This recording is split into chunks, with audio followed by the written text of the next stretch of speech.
Salut tout le monde, on va en parler sur tous les matchs des compétitions européennes. Direction la Ligue des Champions, on va parler du PSG. Le PSG a perdu face à l'Atlético Madrid 2-1, un but de Warren Zahir Emery pour le PSG, un but de Nahuel Molina et un but de Angel Correa pour l'Atlético Madrid. Première période, ça a été moyen. Moyen. Certes, on s'est créé quelques occasions par-ci, par-là, jusqu'à que tu as Ousmane Dembélé qui te fait un pressing sur Clément Langlais, et Ousmane Dembélé a fait une passe pour Zahir Emery et ça fait but du 1-0. Donc je me suis dit que ça y est, on va marquer, on va être peinard. Non, malheureusement, 4 minutes plus tard, on encaisse un but. Et en plus, c'était le but de Nahuel Molina, le but de l'égalisation, un partout. Euh, Après le but du un partout, euh, on s'est créé pas mal d'occasions, mais c'est des occasions soit captées par Oblak ou soit des occasions loupées et comme pas possible. Donc, c'était la première période. La deuxième période, on, la deuxième période, ça a été catastrophique. Certes, on s'est créé beaucoup d'occasions, mais beaucoup d'occasions. Avec Achraf Hakimi, Dembélé, Barcola, on s'est carrément créé des occasions, mais c'est des occasions soit captées par Jan Oblak, ou soit des occasions loupées. Ou voir des occasions, des occasions de rugby, tant qu'on y est. Donc, mais après, dans les temps additionnels, dans les temps additionnels, on encaisse le deuxième but et c'était le but du super sub de l'Atlético, Angel Correa. Donc ça fait 2-1. Donc c'était la deuxième période. À part ça, c'est tout. Direction l'Europa League.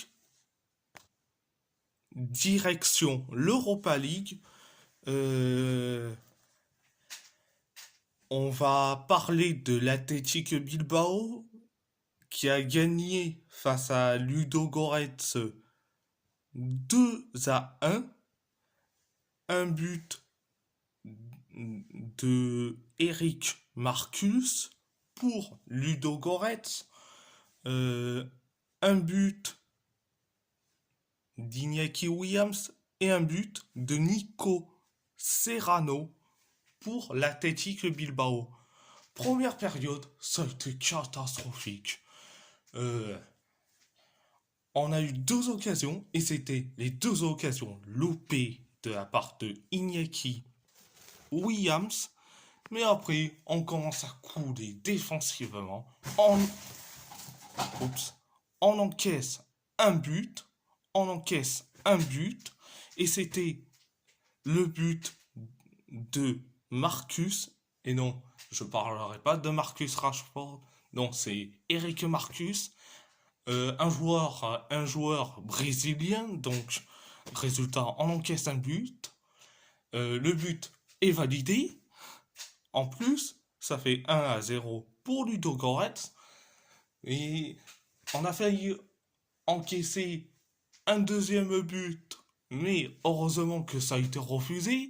Mais bon, c'était la première période, mais la deuxième période, ça a été certes bien, mais, mais on a commencé à être en difficulté comme pas possible, jusqu'à que Iñaki Williams se réveille pour marquer le but de l'égalisation, le but du un partout, et après une minute plus tard, tu as Nico Serrano qui te marque le deuxième but, le but du 2-1. Donc, et après, on commence à être du mieux en mieux en deuxième période. À part ça, c'est tout. À part ça, c'est tout. On va parler de l'AS Roma.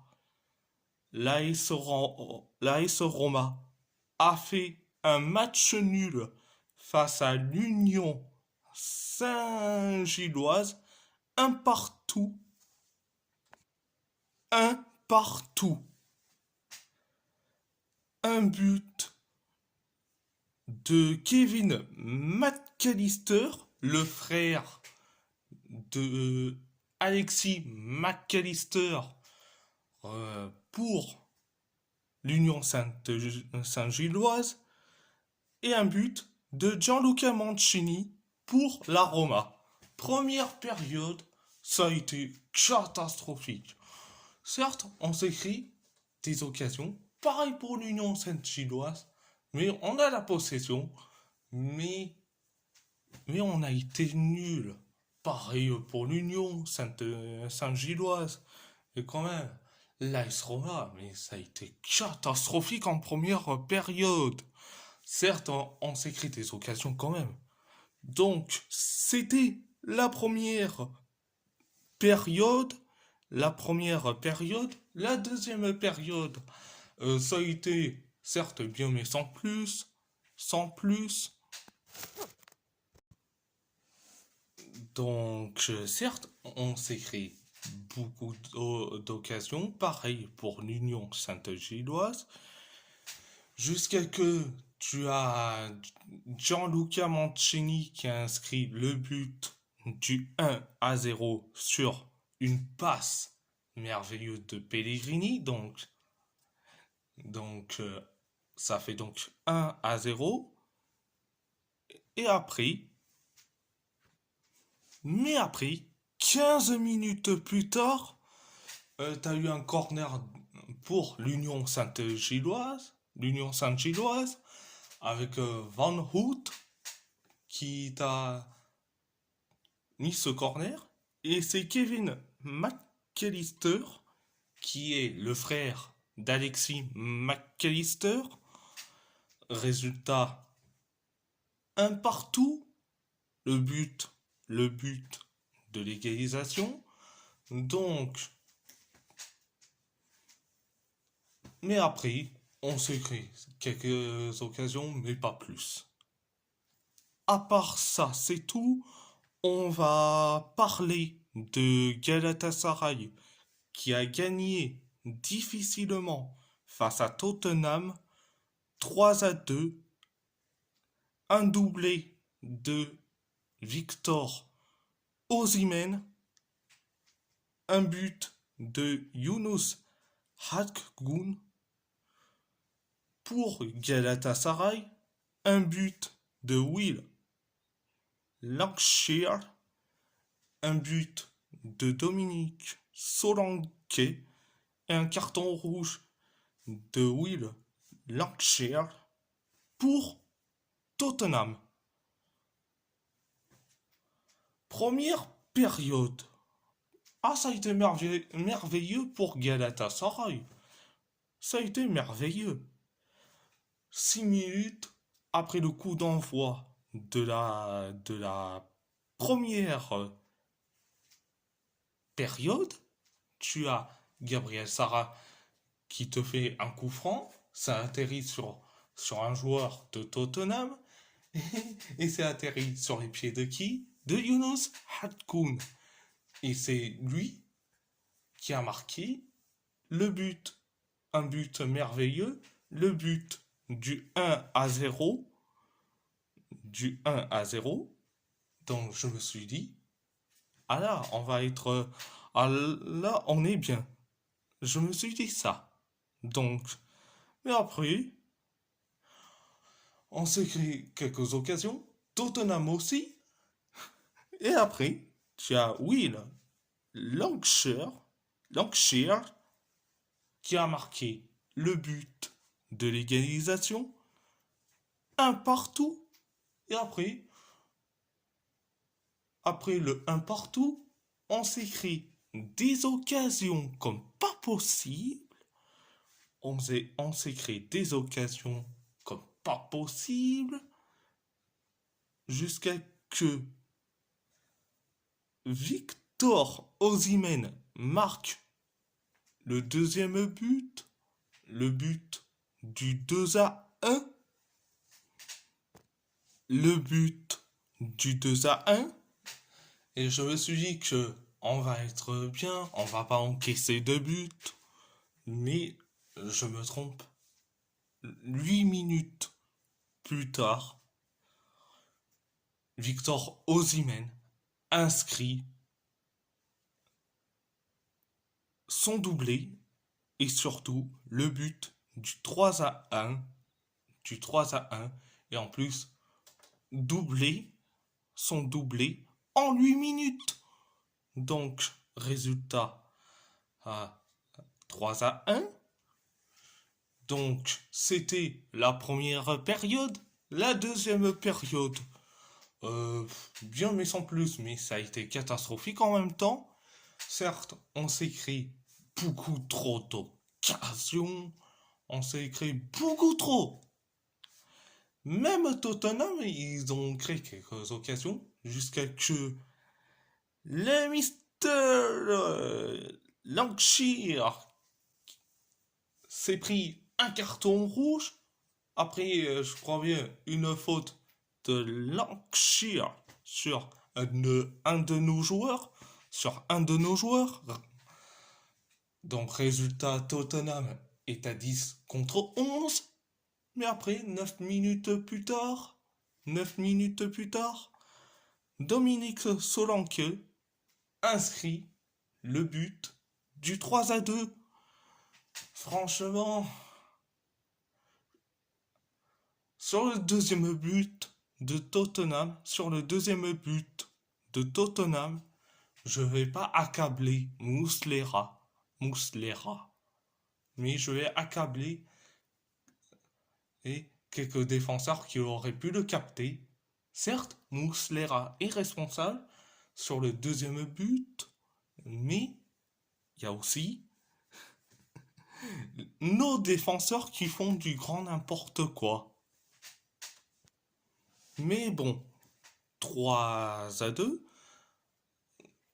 Mais après, on s'est créé beaucoup d'occasions. Mais bon, c'était la deuxième période. À part ça, c'est tout. Et on va parler du FC Porto qui a perdu face à la Lazio 2-1, un but d'Alessio Romagnoli et un but de Pedro pour la Lazio et un but de Stephen Eustachio pour le FC Porto. Le FC Porto.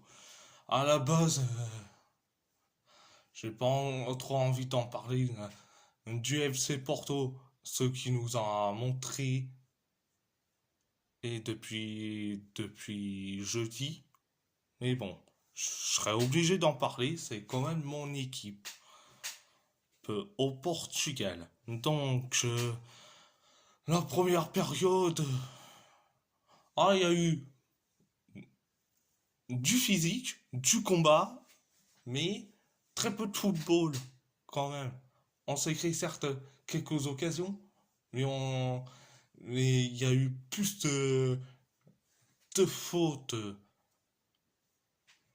de notre part, quand même. On, on a récolté quand même des cartons jaunes personnalisés carrément, en vu que on est vraiment ridicule en première période. Mais bon, dans le temps additionnel de la première période, euh, tu as un corner et c'est Romagnoli qui te marque un but du 1-0. Alors, Romagnoli, premier traître, premier traître quand même, parce que il a fait ASO Roma Lazio, carrément. Donc, mais bon, résultat 1-0. Donc, c'était la première période. La deuxième période, euh, ça a été encore une fois catastrophique, mais, mais ça a été un peu mieux. Mais bon, on a commencé à se créer des occasions. On, on s'est créé des occasions jusqu'à que Stephen Eustachio marque le but de l'égalisation, le but du 1 partout. Donc, je me suis dit, on va être bien, on souffle, et qu'on aille chercher le deuxième but. Mais là, pas du tout. On, l'a- on les a laissés la Lazio faire ce qu'ils veulent, carrément. On, on l'a laissé la Lazio faire ce qu'ils veulent. Et résultat, dans les temps additionnels de la deuxième période, euh, tu as, je crois bien, Enoch Pérez, Thiago Diallo qui ont laissé Pedro tranquille, peinard, pour marquer, pour marquer le but du 2-1. Du 2-1. Donc, à part ça, c'est tout sur la deuxième période. À part ça, c'est tout. Alors, concernant le PSG et face à l'Atlético Madrid, alors, qui a été le plus nul, et je parle bien de ce match-là en Ligue des Champions? PSG, Atlético Madrid, qui a été en mieux, qui a été le plus nul? Je dirais franchement, en plus nul, je vais te mettre toute l'attaque. Toute l'attaque, au milieu, Zahir Emery quand même.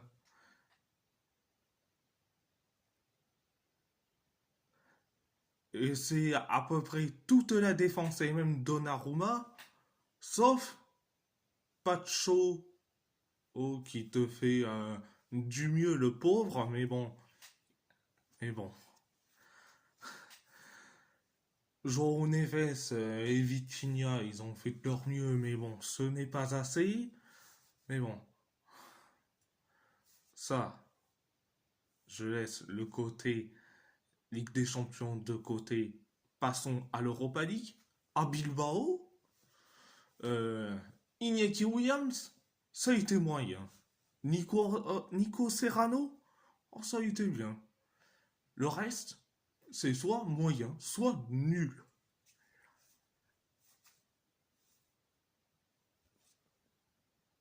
Pareil pour l'AS Roma, je les trouvais tous nuls, tous nuls, carrément. À Galatasaray, Galatasaray. Euh...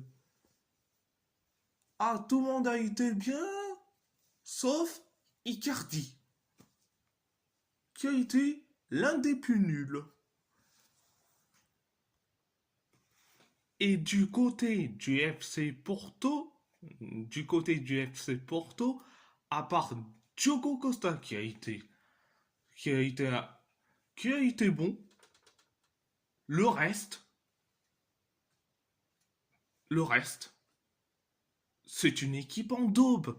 Je suis désolé de le dire, c'est une équipe en daube. Parce que Monsieur Rémi Rodriguez qui a dit que Fabio Vieira c'était le joueur portiche-tâche de la pelouse. Non, ça a été l'un des plus nuls. Le Fabio Vieira et puis tout le reste des joueurs ont été nuls. À chier. À part Diogo Costa qui a sauvé et qui a sauvé le FC Porto durant ce match. Bon, il n'est pas aidé par cette équipe en daube, quand même. Cette équipe en daube, quand même. Mais bon, franchement, c'est la mauvaise affiche du siècle. Quand on dit. Et en plus, dans bientôt, ça sera le haut classico, quand même. Le haut classico. Face à Benfica, si on perd encore une fois, on va être ridicule. On va être ridicule. Encore une fois. Je n'en peux plus, personnellement. Mais bon, à part ça, c'est tout. Oh, c'était mon côté critique qui a été bien, qui a été nul, quand même. Mais bon, à part ça, c'est tout. Et si la vidéo vous plaît, abonnez-vous à ma chaîne YouTube, likez, commentez si vous avez envie ou pas, c'est votre choix. À part ça, je vous laisse et merci beaucoup. Muito obrigado e grazie molto.